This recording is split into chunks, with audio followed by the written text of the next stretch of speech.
Okay. Now, the church in the Byzantine Rite, in the Trebnik, okay, provides prayers for a person all along the passage from death into eternity. We have prayers for the sick.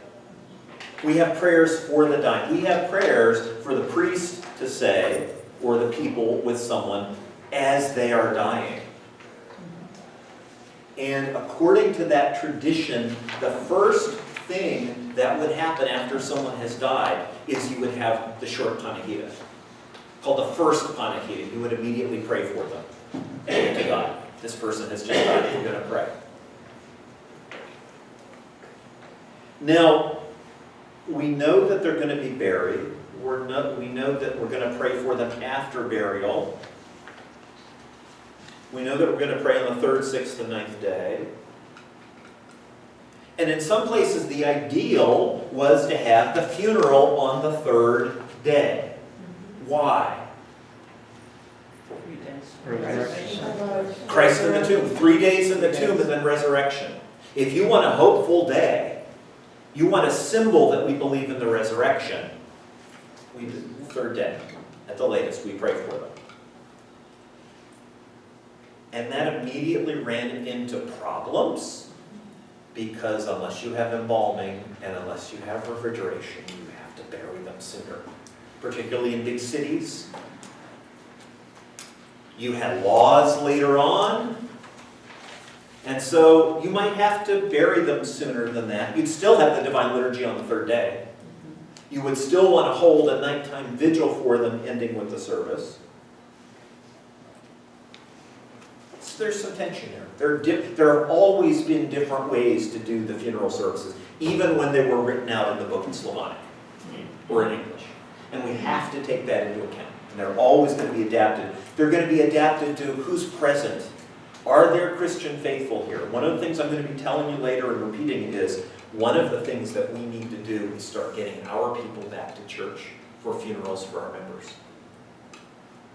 And I know that can be hard.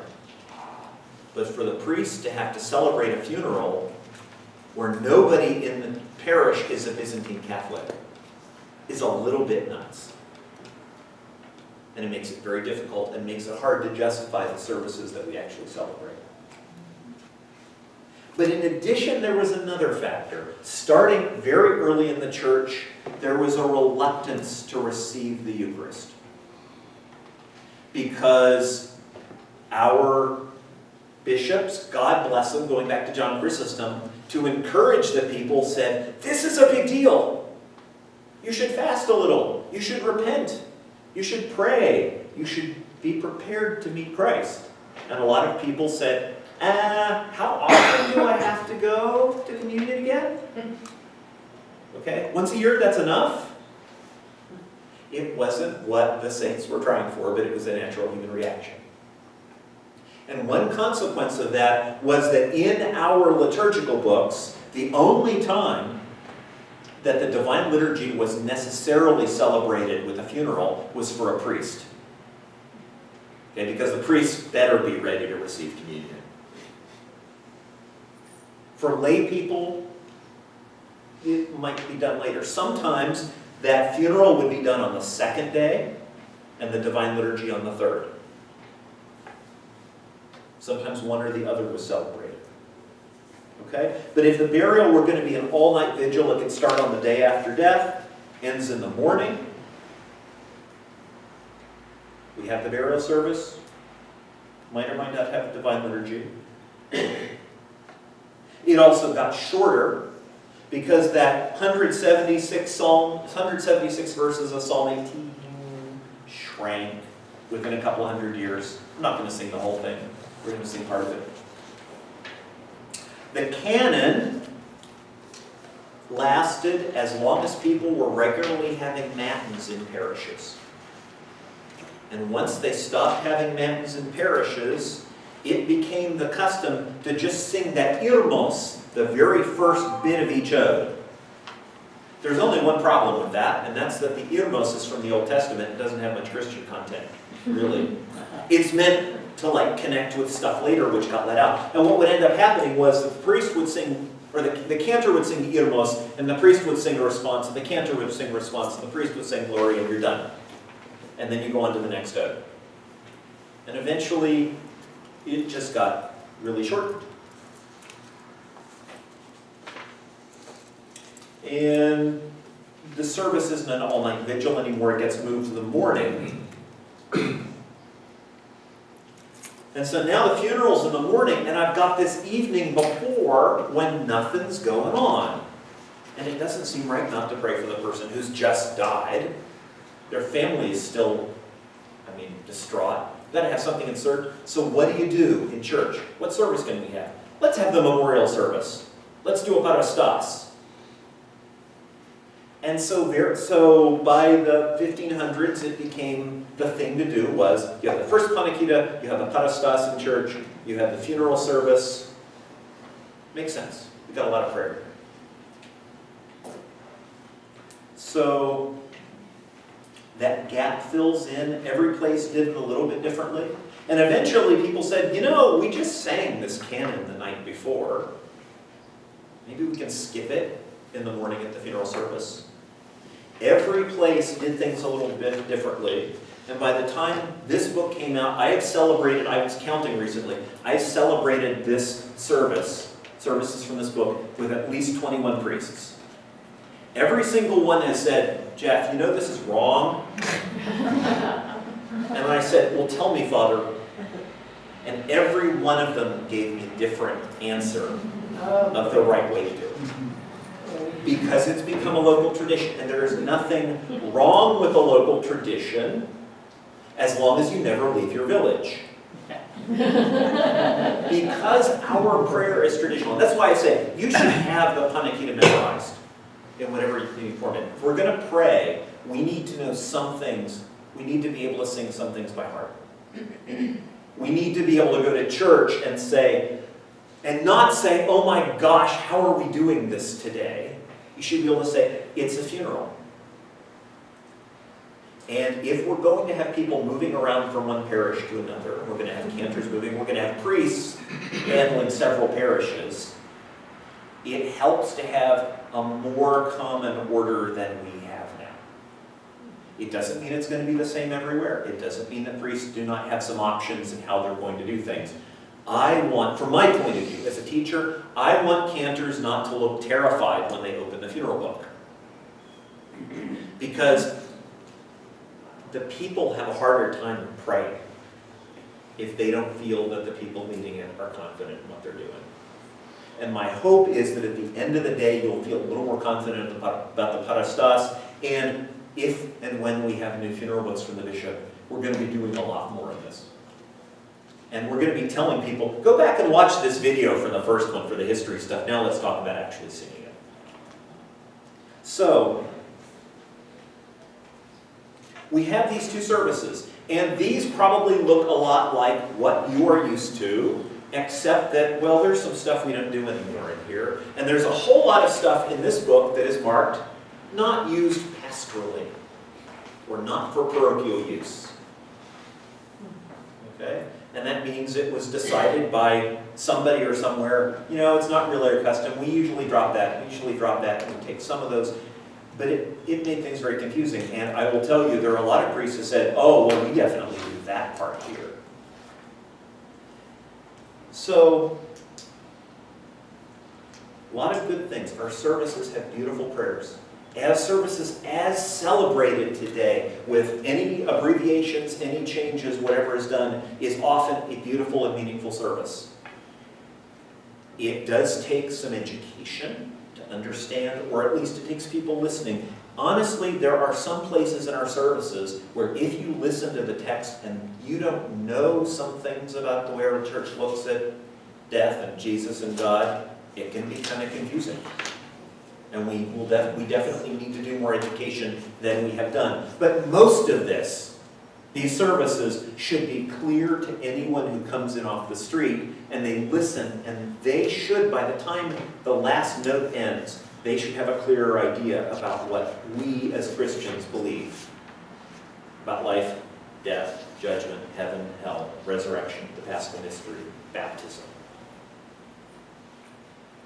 one of the things that we've lost in our services compared to earlier times is prayer for the grieving.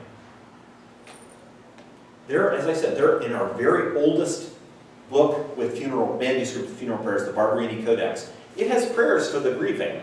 At one point they were used. But it also has some other things that strike us as kind of curious. Oil is poured over the person who's being buried. Why is that? Well, it might very well be the oil that was used to anoint them, anointing for the sick, but it's more basic than that. At the baptismal rite, oil is poured into the baptismal water in exactly the same way. This was a way that Christians said, baptism, resurrection, death, this person is starting a new life. And some of those symbols got eclipsed. Some of them we just didn't know about.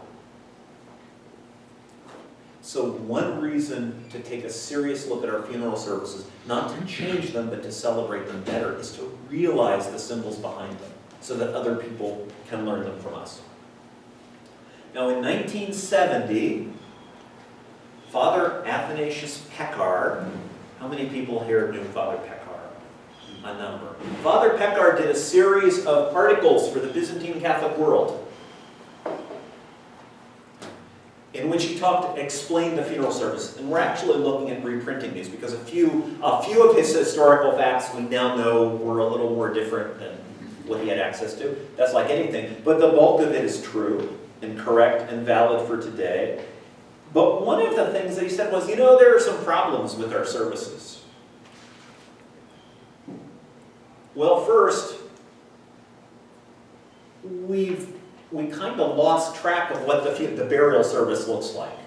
And when we cut things, we don't always cut them in the right places. And we've obscured our liturgy.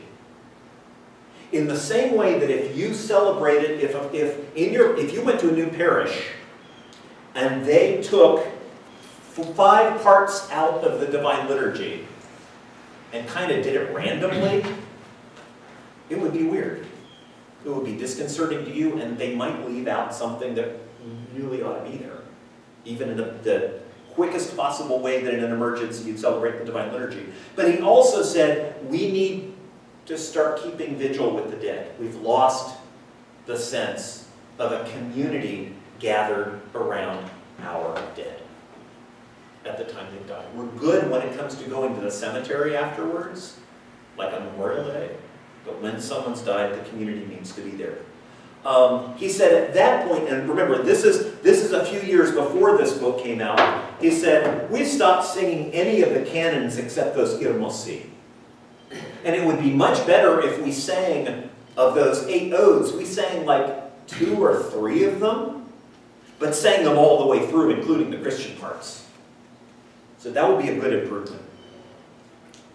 He said, a lot of places we've stopped singing the Beatitudes, and in particular, there are some really important hymns that get sung like in between the verses of the Beatitudes. We should bring those back. And he said, finally, the way we combine the Divine Liturgy with the funeral is really kind of strange, and we should come up with a better way to do that. In the middle of the last century, at St. Procopius, the way they were taught to do, and it may have been later too, but in the middle of the century, the way priests were taught to celebrate a funeral was that you would bring the body from the funeral home, you would celebrate Mass, as usual for the departed, and then you would have the funeral service afterwards. And then you'd go to the cemetery, which makes sense in that you're not going to go to the cemetery and come back. But it did leave a lot of questions about, is this really like an all-night vigil that's the funeral service, and why are we doing it in the afternoon? And even more so, people would come for the Mass and then they'd leave, and only a few people would stay for the burial service, which is when we really need people there. So he put, in book form a couple of years later, he put a couple of the suggestions together. And some of those went into this book. There was also a book for the Divine Liturgy the funeral with the Divine Liturgy. And as I mentioned, I've used this book for 20 years more. Okay, I learned to pray for the dead from the prayers here, actually sitting down and looking at them and praying them, sitting in the church between services. There are a couple of things about this, though, that could stand improvement. One of them is, as I said, that every priest has his own take on it. One of them is that in Father Levkulik's fashion, because he was doing books with and without music, this book has the texts and then the text with music. And the text and the same text with music. And just as every cantor here probably is, finding your way through the book is work sometimes. And figuring out which option Father is taking and which of these hymns to do in big print and small print. Every place did it a little bit differently, not necessarily for good reason. But it's what we had. And to that extent, as I say, it's done really good service. However, and the reason that I'm here today is that starting with Metropolitan Judson and the idea that led to the Green Book, I said we need to take a look at the funeral services. We need to see what we've lost that's important to restore. We need to look at what to do when the service is too long and where to cut it so that it makes sense. And the fact is that every church, every Eastern Christian church, abbreviates the liturgy. I've been to the chapel of the Russian Orthodox Church abroad, the Synod up in Jordanville, New York, their main monastery, where they have a reputation in the Orthodox Church for celebrating everything. And I went there for the summer Cantor, the summer choir director's course, and the priest in charge said, and when you celebrate Matins, if you're going to have to cut it short, here's what you do. Because there's a right way and a wrong way to do it. And so Metropolitan Judson asked the Liturgy Commission to come up with some advice for that. And also to look at the service and see how we can explain it better to the faithful. So that our people understand what they're doing, and that hopefully when other people come to the church, because we don't want our churches to only ever be populated by people who are already there. We need to evangelize the world. Christ made that very clear. And not only is it a matter of whether our churches will die because there's no one left, are we doing our job? And one of the moments at which people come to our church who have never darkened our doors before are funerals, weddings, baptisms. Our prayer and our theology and our belief has to be crystal clear. And we have to be able to explain it to some extent. There are always going to be some questions you say, let's go ask the priest. But as a cantor, if there's something that you sing and you say, I don't know what it means, but I know it's in tone 4, so I can sing it, that's not good enough.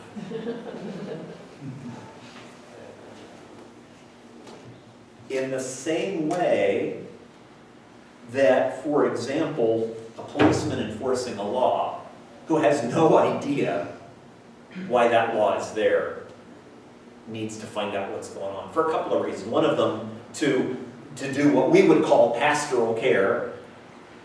We are responsible for each other. Okay? If you confuse someone, or they come and ask you and they get the sense of, oh, well, these people are just reading the words in the book. I mean, they don't even believe that. And this shows up in the way we sing. If we sing in a way that's purely singing notes on the page, or even words on the page, that's not prayer, we need to get better.